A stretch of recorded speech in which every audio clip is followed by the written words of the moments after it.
এখন আমরা দেখব দা এর ব্যবহার, অর্থাৎ ডেফিনিট যেই আর্টিকেল আছে দা, এটা কখন কোন ক্ষেত্রে ব্যবহার হয়।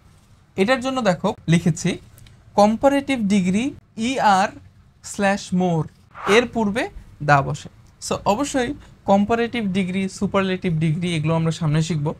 আপাতত খেয়াল রাখো যে কম্পারেটিভ যে ডিগ্রি আছে এবং সুপারলেটিভ ডিগ্রি আছে তাদের পূর্বে আমাদেরকে দা বসাতে হয়। যেমন কম্পারেটিভ ডিগ্রি, যেমন ধরো সুনার। সো এখানে দেখো ER আছে, কোন একটি ওয়ার্ডের শেষে যদি ER উচ্চারণ হয় অথবা মোর দ্যান এইভাবে এক্সপ্লেন করা হয়, সেই ক্ষেত্রে আমরা এটাকে কম্পারেটিভ ডিগ্রি বলি। এর পূর্বে অবশ্যই আমাদেরকে দি বসাতে হবে, তাও এটা অবশ্যই দি সুনার। অথবা আমি যদি বলি বেটার, কি বলি বেটার। সো এখানে দেখো ER আসছে, অবশ্যই এটা দ্য বেটার এরকম হবে, ঠিক আছে। সো এগুলোকে বলা হয় কম্পারেটিভ ডিগ্রি। আবার যদি সুপারলেটিভ ডিগ্রি বলি ইয়েস্ট অথবা most, most wanted, most beautiful অথবা কিউট অথবা কিউটেস্ট, এরকম কিছু ওয়ার্ড থাকে, সেগুলোর ক্ষেত্রেও দা ব্যবহার হবে। আমি যদি বলি she is the cutest girl, so cute এর সুপারলেটিভ কি কিউটেস্ট, ঠিক আছে, EST দিয়ে শেষ হচ্ছে। সো এরকম ওয়ার্ডগুলো হচ্ছে সুপারলেটিভ ডিগ্রি, এর সামনে অবশ্যই দা হয়। কি হয়? The cutest. সো এই জিনিসটা আমাদেরকে খেয়াল রাখতে হবে। কোনো কিছু নির্দিষ্ট করে বলা হলে, কোনো নির্দিষ্ট বস্তু হলে আমাদেরকে দা ব্যবহার করতে হবে। আই সো দ্য বয়, এখানে দা হইল কেন, এ হইল না কেন? আই সো আ বয়, যদি এখানে এ হতো বা এন হতো, আই সো আ বয়, অথবা একটি দিয়ে যে কোনো ছেলেকে বোঝানো হচ্ছে। বয় মানে ছেলে, এখানে দা ব্যবহার করার অর্থ হলো নির্দিষ্ট করে তাকেই দেখতে পেয়েছে, ঠিক আছে। আই শো দ্য বয়, অর্থাৎ পূর্বে কোনো একটি ছেলে সম্পর্কে আলোচিত হচ্ছিল বা আলোচনা হচ্ছিল, সেই ছেলেকেই দেখতে পাওয়া গেল, তাই আমরা আই শো দ্য বয়, সেই ছেলেটিকেই দেখতে পেলাম। এই জন্য নির্দিষ্ট করে বোঝানোর জন্য দা ব্যবহার হয়েছে। এরপরে দেখো ইউনিক কোনো জিনিসের ক্ষেত্রেও আমাদের দা ব্যবহার হয়। ইউনিক মানে কি?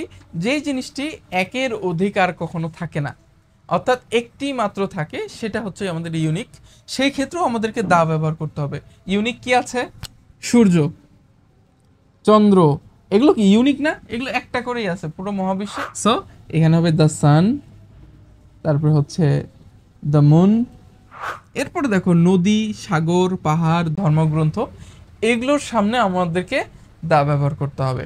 যেমন পদ্মার ক্ষেত্রে আমাদেরকে দা পদ্মা এরকম লিখতে হবে, ঠিক আছে। ধর্মীয় গ্রন্থ হতে পারে দা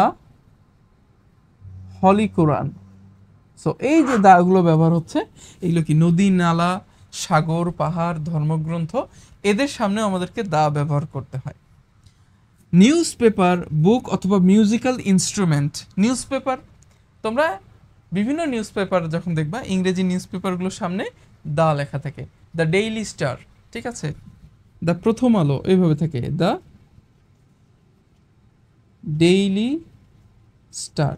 সো এরকম দা থাকে। আশা করি যে ডেফিনেট আর্টিকেল এবং ইনডিফিনেট এবং জিরো আর্টিকেল, জিরো আর্টিকেল বলতে যেখানে আর্টিকেল ব্যবহার হচ্ছিল না, সেইগুলো ছিল জিরো আর্টিকেল, সেটাও আমরা শিখলাম।